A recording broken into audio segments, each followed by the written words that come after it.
Marvel Rivals, the 6v6 hero shooter, has been absolutely dominating lately. And there's so many aspects to why the game's dominating right now, but one really cool thing is the fact that they're actually building a story and lore within the game. But not only in the game, they actually released 6 comic book issues trying to give us even more backstory and information on how these characters interact and exactly what's going on in this Marvel Rivals universe. And today I will be telling you guys the entire Marvel Rivals comic book story. But before we begin, one thing that a lot of people have been asking for, as of right now, these comic books are digital only, but they will be getting a physical release in April. So keep your eye out for that. We start off the first comic with Galacta actually greeting the readers. And she starts off kind of trolling a little bit, kind of making fun of the fact of her connection to Galactus. But she gives us the rundown of what's going on in this universe. Basically, multiple universes have merged into a time stream entanglement, creating new worlds and throwing together heroes and villains from across the multiverse,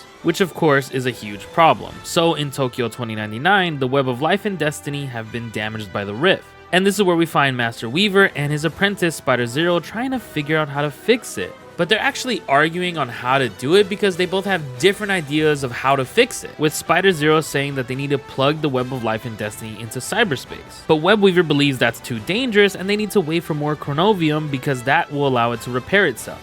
And we leave their argument alone and Galacta tells us how the teams are actually kind of set up. Spider-Zero's team is led by Penny Parker, while Spider-Man is actually leading Master Weaver's team. And we finally get to see the fighting actually begin with Spider-Man versus Venom. And Spider-Man is just kind of trolling him, saying in so many different timelines, none of you guys use dental floss. And as we continue, we see Thor against Wolverine. And we even get to see Namor versus Captain America, and Captain America is trying to convince Namor that, hey, we fought together in World War II, let's be homies again, but that's not the case here. And then we see Bruce Banner hiding in a window, zapping out Spider-Man's web, causing him to fall. And that's when Luna Snow comes in saying, let's see if he could fire once he's frozen. And another fight very close, we see Iron Fist versus Doctor Strange, with Iron Fist just clocking him in the jaw. But of course, Venom's being a little bit greedy, saying no one touches Parker, he is ours. And then we see Jeff the Land Shark just kind of gnawing on Penny Parker. And she overhears Venom saying, did they just say Parker? And Penny asks him, hey, weird question, do you have a daughter named Penny in your timeline? And Spidey's like, no? And Spider-Man's like, shouldn't we be fighting though? And then, of course, they start fighting. And Spider-Man's trying to convince her, saying, hey, you're also a spider fighter and you're going against the Master Weaver? You realize you're on the wrong side of this, right? And this is where Galacta actually chimes in, giving us a little bit of a sneak peek of what might happen in the future. She tells us that Penny thinks Spider-Man is an alternate version of her father, but spoiler, he's totally not. But I'll bet it's really messing with her head, and when she finds out she's wrong, big emotion time. And one thing that these comics actually highlight really well is the team-up abilities from the game. So next we see Captain America and Thor actually decide to combine their powers. Captain America throws his shield and Thor ends up using his lightning on it, allowing it to collide and actually electrocute Wolverine. And Captain America lands, saying, what a powerful combination. And this is where Venom comes up with the idea of sharing their powers to Penny, saying if they could do it, why can't we? That power will be nothing compared to the touch of Clintar. And we see Penny explode with the power from Venom. And she sends out enhanced minds with the symbiote ability, damaging everybody by and holding Iron Fist by the throat. And eventually, after a bunch of explosions, launching Spider-Man through a building and crashing it down on him.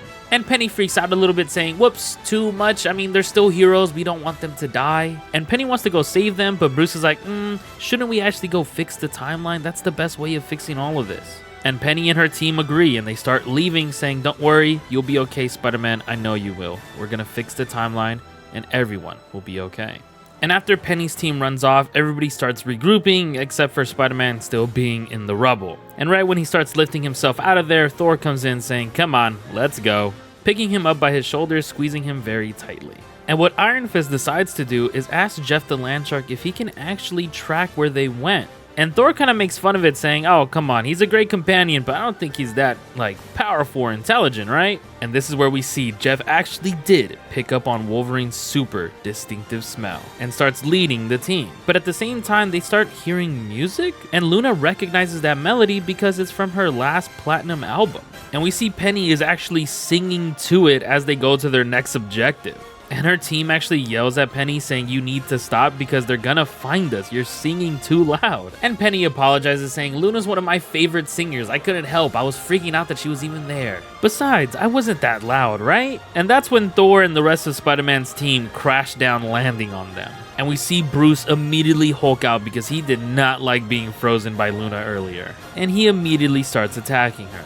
And of course, Spider-Man's back to fighting with Venom, and Luna's trying her best to slow Hulk down with some ice, and we see Jeff actually go underground and get behind him, spitting water at his face, which makes Thor laugh a little bit, but Hulk then slaps Jeff across the face extremely hard. And Captain America and Thor get mad saying, that's our teammate, our jolly little teammate. And we see Jeff literally fly with Namor watching him. And Penny comes up with a plan saying, we need to get everybody out of here, Strange. Use a portal. And Strange opens up his portal so they can all escape, but Spider-Man actually webs onto Doctor Strange's cloak and zips into the portal with them, leaving the rest of his team behind. And Luna asks, do I get to be leader now? And we see as for Jeff, he crashed into an old arcade place and Namor actually followed him. And once Namor gets to Jeff, he says, wow, you truly are magnificent. And Namor explains who he is and says, I've never seen such a magnificent creature like you. You're amazing, Jeff. And he basically starts talking up Jeff, saying you're a predator who's forced to live alongside prey, misunderstood by all and accepted truly by none, that you really are one of a kind, Jeff. And Namor says that everybody they're around, they're all fools. The whole world could just be ours. Why don't you join me in my crusade and rule by my side? And Jeff gives the dumbest looking little face and then gives the most evil smile possible. And now, as for Spider-Man, he's pretty much in a 1v6 situation, fighting Wolverine and blinding the Hulk. And Wolverine's grip gets loose, so Spider-Man's able to escape. But since Spider-Man webbed up Hulk's eyes, he just kind of punches and he knocks out Wolverine. With Spider-Man saying, can we pretend I did that on purpose? And Venom attacks him saying, oh, don't worry, we're gonna swallow you whole. Until Venom gets attacked by a random beam, which was actually from Penny saying, hey, no thanks necessary, I just don't want anybody to die here. And we see Venom was launched all the way to where Doctor Strange is because he's just kind of meditating, trying to relax. And Venom's like, well, you know, I'm just gonna chill here with you because I think Penny's got that. And Doctor Strange is like, wouldn't you just be more comfortable over there instead of bothering me? And as for Penny and Spider-Man, Penny launches Spidey back through another building. And she tells her team to stay back because she wants to deal with him alone, saying, I'm the boss, I want you guys all to stay behind. And the two of them meet inside the building with Spider-Man asking, hey, I heard your team call you Penny Parker, so... And Penny explains that, yeah, I think you're an alternate universe version of my father. And Galacta chimes in one more time saying, reminder, no, he's totally not, but neither of them know that yet. And she explains that she got Spider-Man away from his team so they could talk, because all of this was a part of her plan. Her singing earlier to make their team lead to them, and the portal, she knew Spider-Man would follow them alone. It was all a part of her plan. And Spidey's like, oh, you're some kind of tactical genius then, right? And Penny says, yeah, I did learn from the best. And Spidey says Spider-Man, and she says Aunt May. And Spider-Man explains how he didn't learn anything from his dad because he died before he had a chance to really meet him. And he tries being a little motivational, saying, I've always said with great responsibility comes great power, or something like that. And I guess meeting me maybe gives you an idea of what your father was like?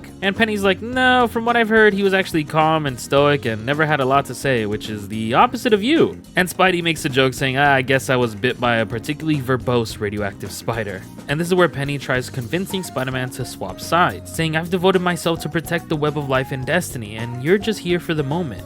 Come join my side. And Spidey's confused. Why does his opinion mean so much if he's only here for a moment? And they both stare at each other a little awkwardly. And after a sigh from Penny saying, all right, I guess let's just get back to fighting. They're gonna get very suspicious. See you on the other side, Richard Parker. Which completely confuses Spider-Man. But before he could say anything, we see him get launched through the building again. And Spider-Man realizes that there's something he needs to tell her, but they need to knock the rest of her team before they could actually talk. And then Thor arrives with backup. And we get this monologue from Thor saying, hey, I'm a strong warrior, very triumphant, but I don't know if I have all the confidence for this. And that is to fight Hulk, Wolverine, Venom, the Sorcerer Supreme, and Penny? I got a lot of confidence, but I don't know if I have that much. And that's when Galacta actually interferes, saying, Thor, you're absolutely right. Let's swap you for someone else. And a bright light happens, removing Thor, and we see Squirrel Girl appear. As she says, I'm here to eat nuts and kick butts, and I'm all out of nuts. But of course, she's never out of nuts, throwing her nuts everywhere, causing huge explosions. We start off issue 4 with Master Weaver and Spider-Zero talking about the Web of Life, and they realize that there is no Chronovium anywhere to help maintain their rule. Something weird is happening, something very terrible, and we see Namor with a powered up trident. And now we see Iron Fist and the rest of their team trying to find where Jeff went in the arcade. And we hear a loud crackle go through the sky and Iron Fist getting hit in the head. And we see Iron Fist tell Namor that he has no quarrel with him, but Namor has a quarrel with him and anyone who stands in his way. But Iron Fist just speed blitzes him and punches him across the face. And then we see Jeff slap Namor across the face with his tail. And while Namor's on the floor, he whispers to Jeff saying, good, now lead your team to the place we discussed, and I'll meet you there. And now we see everybody's been reunited with Jeff at least. And now we go back to check in on Spider-Man, and he's being Hulk smashed. Which Spider-Man says, hey, you kind of say that a lot. And Hulk rebuttals with, you say thwip a lot. And Spider-Man's like, I don't technically say thwip, I just kind of do thwip. That doesn't, so it's not the same.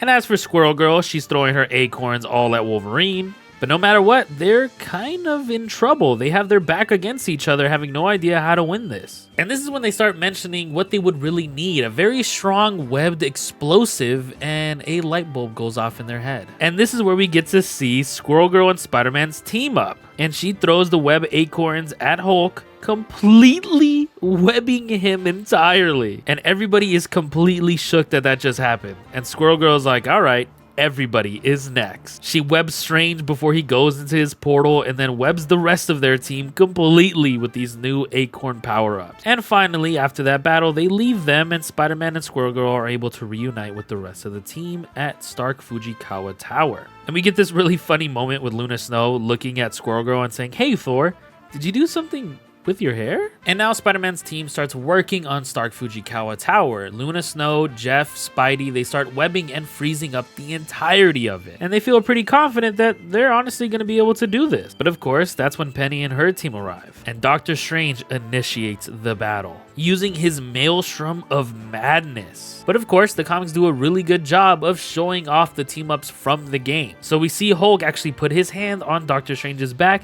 giving him the Gamma Charge, making this Maelstrom of Madness insane. We see Spider-Man, Luna Snow, Iron Fist, Captain America, and Squirrel Girl just being flown around like toys, taking so much damage. Until Jeff actually appears behind Strange and Hulk, spitting water at them. And Luna drops down and is able to give Jeff their team up, sending Strange and Hulk a chilling charisma, forcing them to completely retreat. And since they were able to make that space, they start freezing the tower again. And this is a little bit of a funny moment. We see Iron Fist and Luna Snow go to heal Squirrel Girl, and they clear up that joke from earlier about Thor, with Luna Snow still kind of saying Thor has much better hair than Squirrel Girl. And the thing that makes it funny is, similar to like the game, Spider-Man is always asking for heals, and usually Captain America too, just because of the way they're just kind of diving and frontlining, and in this comic, they're asking for heals. And when Jeff comes over to heal them, Spider-Man's so confused, saying, why do you attack and heal in the same way, Jeff? And we see Penny's team devise a plan to get to the top of the tower, with Penny asking Hulk if he's heard of a fastball special. And Hulk mistakenly picks up Venom, and Venom gets so mad, telling him to put them down and release them or they will dismantle him. And Hulk just throws him off, saying, fine, puny symbiote, and instead Wolverine wants to try the fastball special. And we see Hulk launch Wolverine through the sky. And Wolverine does crash into the building, but Hulk threw him a little bit too hard and he just flies through the building entirely. And while the teams are still fighting one another, we see Namor hide behind them and call Jeff over, saying it is time. And he tells Jeff that without the Web of Life, this dimension will be cut from the others, ruled by whomever possesses the most Chronovium. And that person is Namor. He's gathered all of it and stored it into his trident. And he picks up Jeff and launches them to the top of Stark Fujikawa Tower. And now it's time to destroy it, and once they do, the world will be theirs and all sardines will also be Jeff's. And once they get to the top of the tower, we see Penny start climbing the outside of it, saying only I can do this. And by the time she gets to the top, she realizes Jeff beat her there. And she actually gets a little distracted because she's concerned about how Jeff got there. She's like, did Hulk throw you up here? He better not have thrown you up here. But then she snaps back, realizing what the mission is. But of course, Spider-Man webs her from behind, pulling her away from the machine. And Spider-Man calls for Jeff, saying, hey, do what you need to do with your little teeth. You're the only one who could do this. And off in the side, we hear, no, not the only one. And Namor appears ready to throw his trident. But Jeff actually headbutts Namor. Jeff wasn't actually working with Namor this whole time. He was lying. And now we get to see Penny and Spider-Man finally have the conversation we've been hoping for. At first, Spider-Man's telling her not to because it can destroy this entire timeline. And even worse, you could get hurt. And Penny apologizes, saying, I don't want to disappoint you. Even though you're just an alternate universe version of my father, I still care about what you think. And Penny runs out of her mech to run to the button to activate it. And Spidey tells her that he can't do that. He's not your father. I mean, not even a version of her father. Richard Parker was his father. He's Peter Parker, his son. So they're kind of confused whether or not he's another version of her, brother, who knows? Timelines are confusing. Either way, he is not her father. So let's try to talk this out, Penny. As she says, talk it out. No, and she slams the button and we see the rift in the sky and the beam from the machine stay continuous and just get slightly worse because it was too late. The timeline is already too weak. And this is where we see Jeff steal Namor's trident and start running towards the machine. And he launches himself forward, about to stab it with the trident. And once Jeff collides with it, we see a huge rainbow explosion come out. And Spider-Zero and Master Weaver are so confused, they have no idea what's gonna happen. But for some reason, it's actually working. The web of life and destiny is repairing itself. They had no idea it could do that. And we see Jeff has saved the day. The beam is gone and the crack has finally started to close. And now we get a little post-battle conversation of Penny and Spidey. Penny's pretty disappointed. She thought she had made some weird connection with her father. But Spider-Man tells her, hey, I didn't have a connection with my father either. He passed away when I was 6. Penny didn't find a father and Spidey didn't find a daughter, but they both found family. And as for Jeff and Namor, we see Jeff just cuddling up with Namor's leg. And Namor crouches down to pet him, saying, I'm disappointed, I need to start my conquest again, but hey, you did what was right, little one. We have no quarrel and you have earned my respect. And they've done it. They won. The story's over. Or is it? Tokyo 2099 is safe, but chaos reigns in the rest of the fractured timelines in the entire multiverse. And what we get to see are powerful gods and sorcerers able to destroy everything in their path, like Loki and Hela. And we also get to see Thor go back home, and he's very confused because he was just in Tokyo 2099. And we also get to see another timeline. There are wise, chill leaders who just want the best for their people, and we see Black Panther hanging out with Winter Soldier. There's deadly assassins that can kill you before you know they even exist, as we see Black Widow on a mission. And we see hardened, violent soldiers who take every opportunity to jump into battle. And we see Adam Warlock and the Guardians of the Galaxy partnering up with the Punisher fighting on Clintar. But what makes this moment even better is we get to see another team up, and that's Rocket and Punisher's team up, giving Punisher just infinite ammo. And this is what we're left off with. We see both Doctor Dooms arguing with each other in the throne room. And we hear this off in the distance. Doctor Doom, Doctor Doom. 10 minutes ago, I was reading The Voyage of Beagle to my children while they drifted off to sleep. Now I'm here. One of you is going to explain to me why. If you don't, I'm going to get angry. And to quote a respected colleague of mine, you wouldn't like me when I'm angry.